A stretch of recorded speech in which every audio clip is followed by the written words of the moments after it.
Are you ready? Yes. Yes. Hello everyone.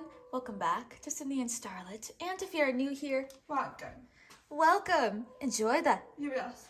videos. So today me and Sydney are going to be reading The Prince and the Pauper Storybook. So let's begin. Who's that? Mickey. Mickey. Who's that? That's also Mickey, basically.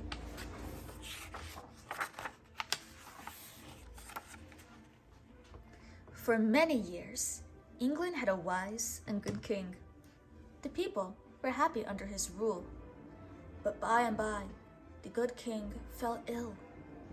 Soon, the greedy captain of the guard, Captain Pete, saw his chance to rob and terrorize the people. Without firewood to heat their simple homes and enough food to eat, people suffered terribly throughout the land. It seems that no one could save the kingdom from the thieving Captain Pete, until one day. Kindling, fresh kindling, called Mickey. Beside him, Goofy shouted, "Get your snow cones here, plain rock and twig." The two friends were hungry and cold too, but they tried to make the best of things. Suddenly, a coach full of Captain Pete's soldiers spun around a corner, spraying snow in Mickey's and Goofy's faces. Mickey's dog, Pluto, shook the snow from his snout and took off after them. Mickey chased Pluto all the way to the castle. When one of Pete's guards caught sight of Mickey, he bowed so low that his nose almost touched the ground. "Welcome home, young prince," he said. "You fool!" growled Captain Pete. "Don't you know the prince is still up in his room?" He grabbed Mickey and was about to throw him out when the prince called down to Captain Pete, "That is no way to treat one of my subjects. Unhand the lad and send him up to me."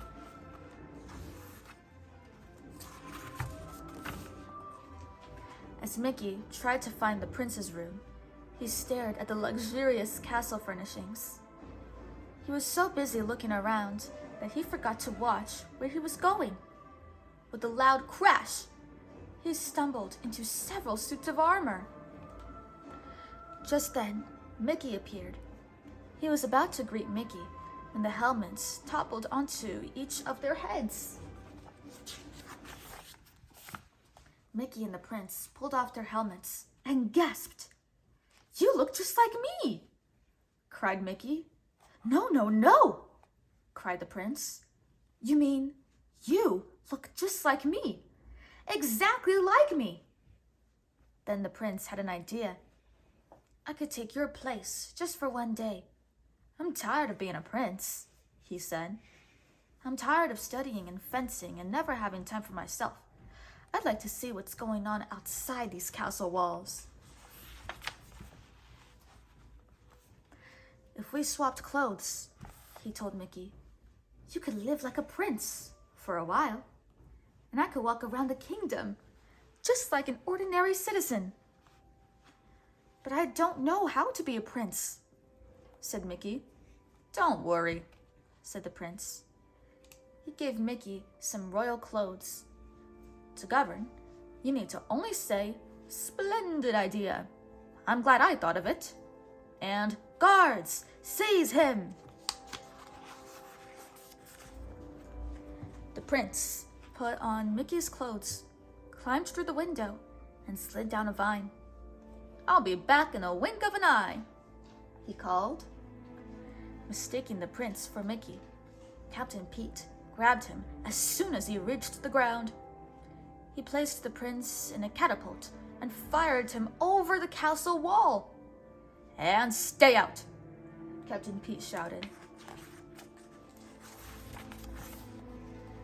The prince landed on his face in the snow, and Goofy and Pluto ran over to help him up.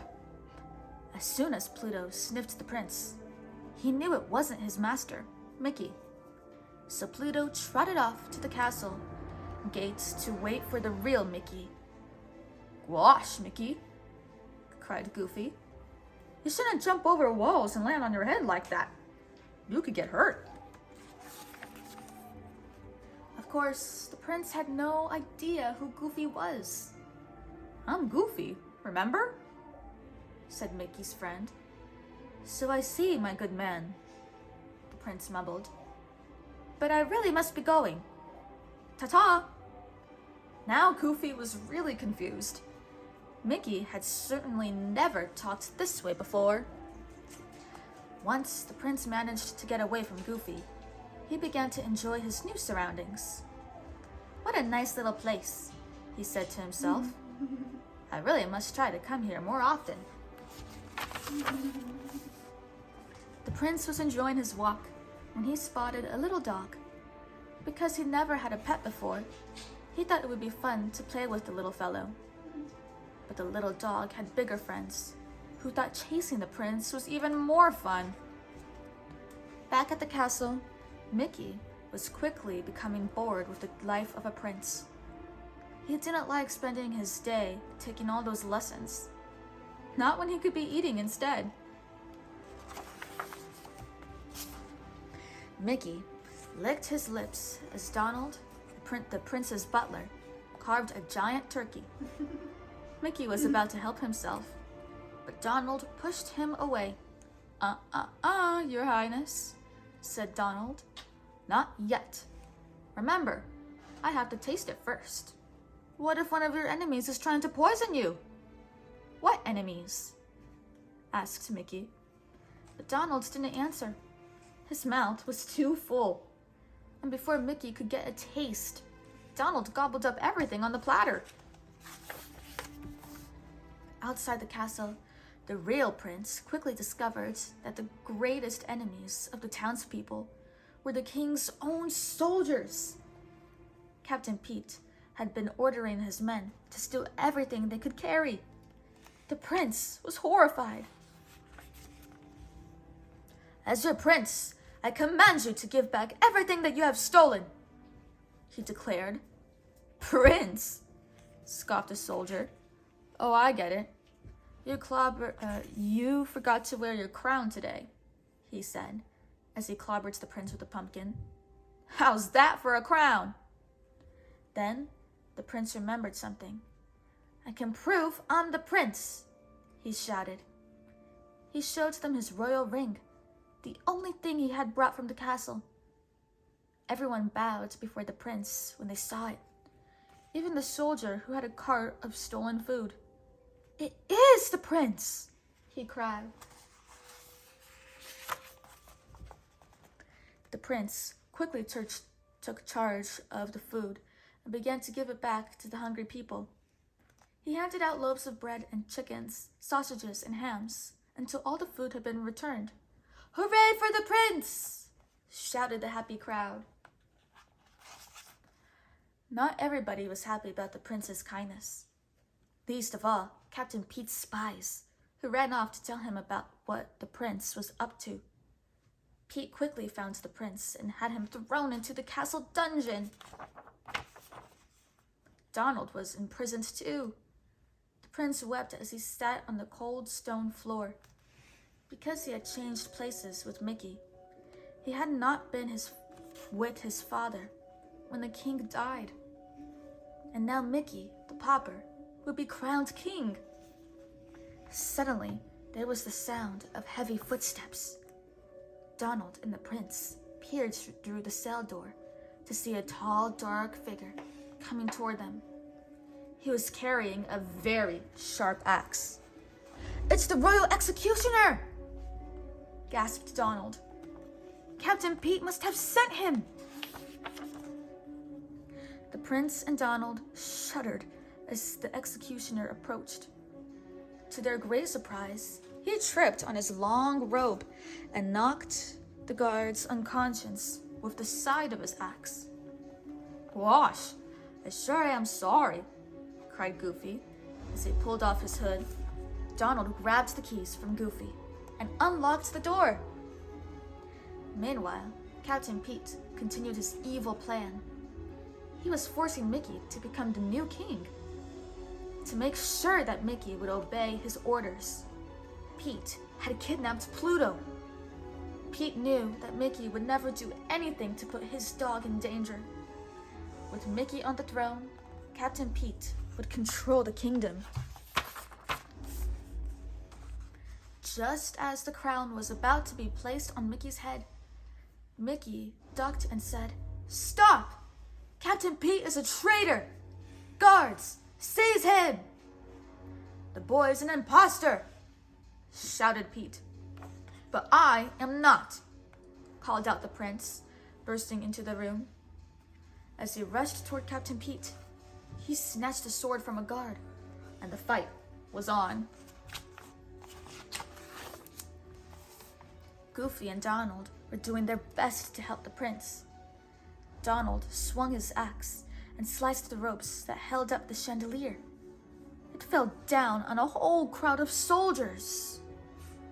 When the brave prince knocked Pete's sword out of his hand, the townspeople cheered. "Off to the dungeon with them," commanded the prince. The townspeople tied up Pete and his men and led them away.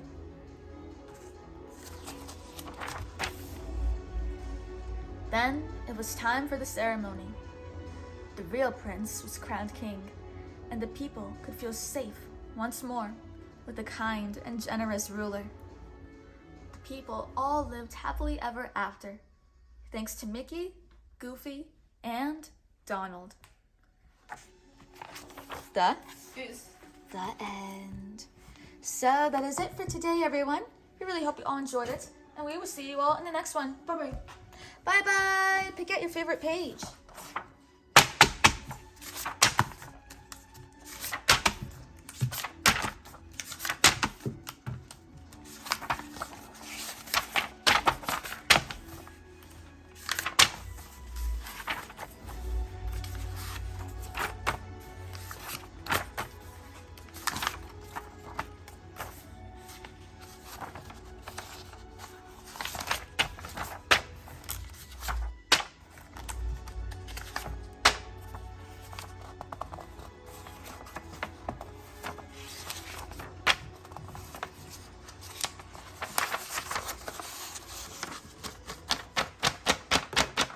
Gotta pick out your favorite page and your favorite character. That's a great page. Now it's time for a speed read of this page. Then it was time for the ceremony. The real prince was crowned king, and the people could feel safe once more with a kind and generous ruler. The people all lived happily ever after, thanks to Mickey, Goofy, and Donald. Who is your favorite character? Mickey Mouse. Mickey Mouse. Good choice. Bye-bye. You Mickey Mouse. Mickey Mouse. Bye.